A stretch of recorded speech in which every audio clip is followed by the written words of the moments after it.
Welcome to the FF Forge. My name is Steve, and we are going to recap the 2022 wide receivers here, the undervalued wide receivers.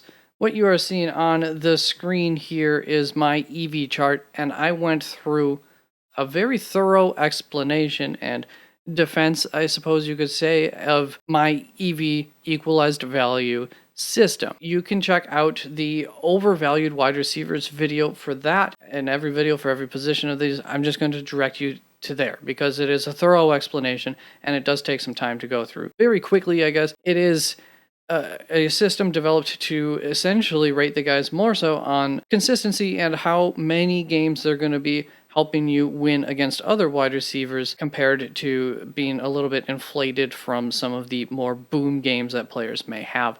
Just kind of equalizes that value, condenses it down. Let's just go through the 5 most undervalued wide receivers from the 2022 season. These are going to be players that you may want to think about targeting in Dynasty leagues for some of them throughout this offseason. Players who you may not want to fall into any kind of pitfalls from what some experts may be arguing why they are poor, and just have a little bit of a better thoughts on them going forward. My number 5 ranked most undervalued player of the 2022 season. He ranks 54th on the EV point system, and as far as fantasy points per week goes, he was ranked 58th. That is going to be Rashid Shaheed. As you can see here, he is going to be the second row here from the top that we will be looking at. Outside of a terrible 3-week span right here, Rashid Shaheed finished as a wide receiver 36 or better 5 of 8 other weeks. And he only had one really bad week outside of that span where he had an over 50% snap share. So anytime he was on the field for over 50% of the snaps, he did quite well. When pitting him head-to-head against 3 players who had higher fantasy points per average per week, ratings ranked 54th, 56th, and 57th. If you remember, he was ranked 58th. He went 12 and 10, 12 wins and 10 losses. That's versus Mac Hollins, Russell Gage, and Treylon Burks. Those are some of the guys who you may want to put him definitely in the same window as for next season at least. My number 4 undervalued wide receiver for 2022 is going to be the EV ranked 34th player, who is the fantasy points per week ranked 39th player, and that is Curtis Samuel.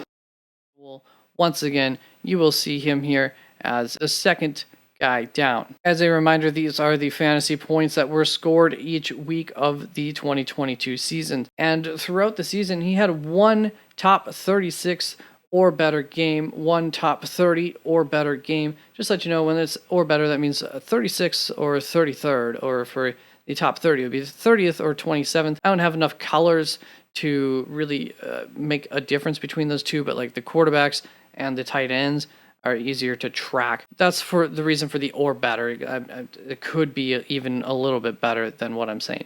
He had one top 18 or better game, so possibly even a top 15 game. He had 2 top 12 or better games, and he had 1 top 6 or better game.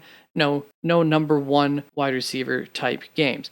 And when comparing him to players who he would look worse than via the fantasy points per week, but he did perform better than on the EV scale, he went 35 and 33 in head-to-head matchups against Zay Jones, Garrett Wilson, Christian Watson, Jahan Dodson, and Juju Smith-Schuster. So a slight win schedule against some names there that you might not have put Curtis Samuel in as the same book there, but like I said, he had a winning head-to-head schedule against that group all in all. So Curtis Samuel did pretty darn good for you this last season. Not too bad there at the EV ranked 34th player on the 2022 season.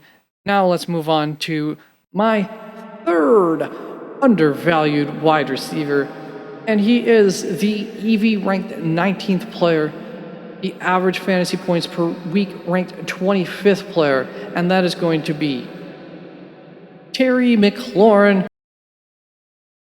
Once again, second from the top on the screen, here are his fantasy points per scored each week. And what does that look like? Well, he had 10 top 36 or better weeks. He had 7 top 24 or better weeks. He had 2 bottom 63 or worse weeks on the other side. Only really 2 big bust weeks here, as you can see, 2.5 points at 1 week, and there should be one lower, probably this 4.7 point game. Other than that, pretty darn solid throughout the season for Terry. And when we pit Terry head to head up against 6 players who had better fantasy points per week averages, however, were not as high as him and the EV scale, we would see that he went 42 and 37 and 1 tie, so 42, 37 and a tie against these following players. That would be Mike Evans,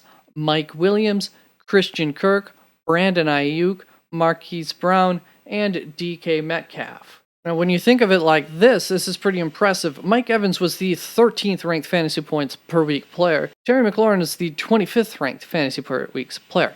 And head to head, Terry actually beat Mike 8 games, lost to him 5 games, and they had the tie with 1 game. Pretty good win ratio there against a guy who is much better in fantasy points per week.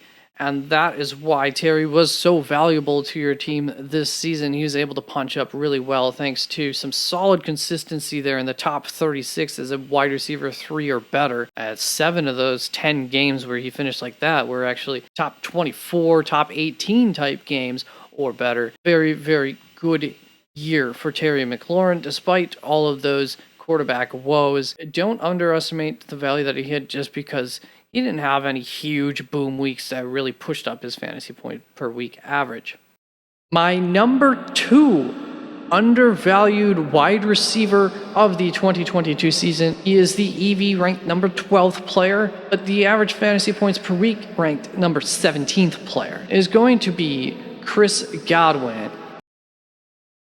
There he is yet again, 2 spots from the top. And so here you can see his season.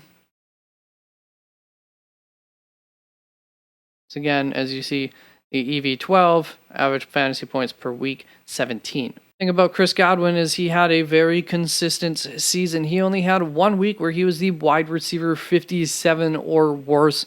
So very little floor for him. Very much a very consistent player because he had 10 wide receivers 36 or better weeks. And he had 4 weeks where he was a wide receiver 24 or better. So maybe not quite a boom, but a little bit more oomph than Terry McLaurin provided you, for instance, who had a very similar profile. Now, looking at Chris Godwin against players who fantasy points per week would dictate that he was worse than across the season. However, the EV system says that he was better than. We are going to see that he went 44, 34, and 1 against these following 6 players. That would be Jalen Waddle, Amari Cooper, Mike Evans, Devonta Smith, Tyler Lockett, and T. Higgins in that order for their fantasy average fantasy points per week. Against Waddle, the highest ranked of them, the number 10 in fantasy points per week player. Once again, Chris Godwin 7 spots behind him on that scale. He went 7-7 in split versus Waddle. So other than that,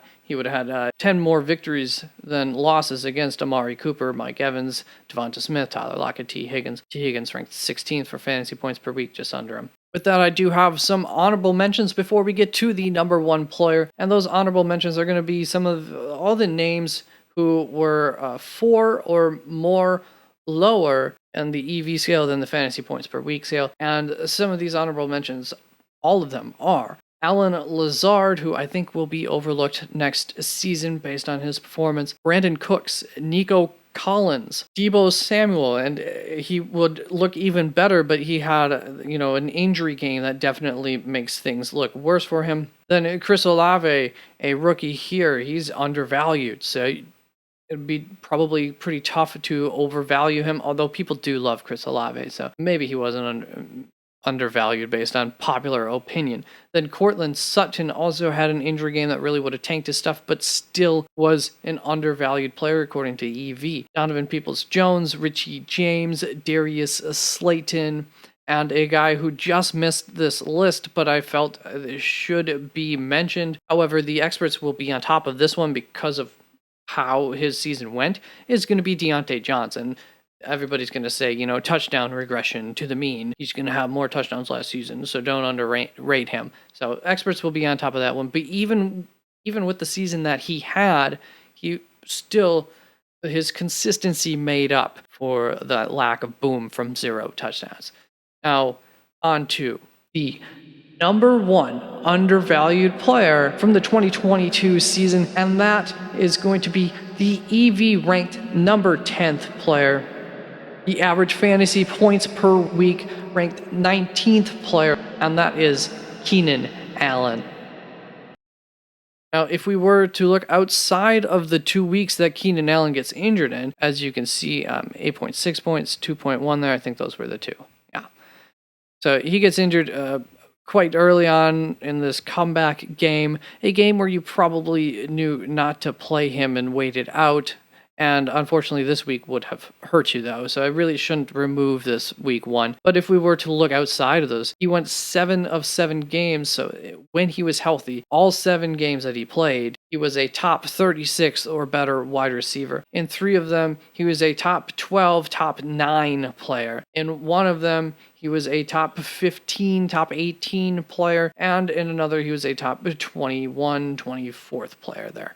So, very good season. Didn't quite, once again, have that boom to his profile, but I think that's something that we could even expect to come back. So I don't think we can undervalue Keenan Allen next season. He's a guy who pretty much perennially gets undervalued, I think, at this point in his career. There are going to be reasons for some concerns for him next season, but he's such a favorite target of Herbert, especially for full PPR. I really expect him to hold a lot of this value that we saw this season while he was healthy. Hopefully he can stay healthy. That's also another knock on him. Now, when we compare him head-to-head against players who look better based on the fantasy points per week, but are lower than him via the EV system, we would find out that if we include the 2 games where he got injured, he went 38 and 34 against this group of players.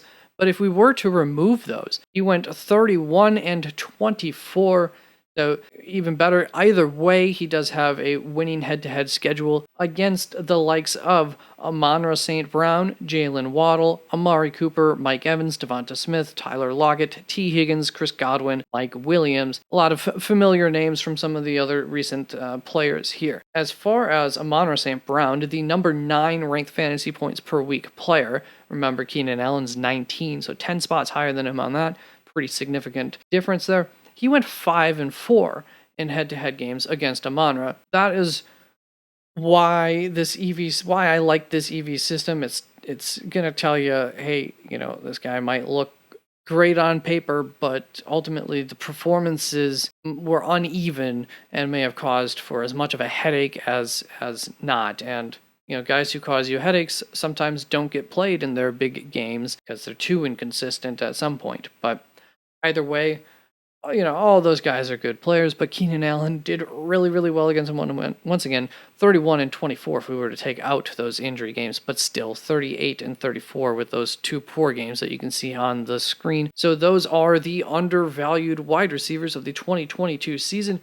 Let me know in the comments what you agree with, what you disagree with. Who are some players that you like, dislike? I will have this chart up on the website, www.theFFForge.com. There's a link down in the description that you can look through it on your own and check out some players and how they performed, or especially going into next season. And I will update these for some of the obvious games where, for instance, in the running backs, Kenneth Walker, the first few games of the season, absolutely nobody should have been playing him. You knew to sit him. And so some of those things when looking forward, I will remove from some of these injury games, like the second Keenan Allen game. I will try to get out of there and just clean these up for looking forward. But still, even with, I don't like to totally discount injuries. They matter. So yeah, that is it for these. Thank you very much for tuning in. I believe I'll do the quarterback's position next. Peace out.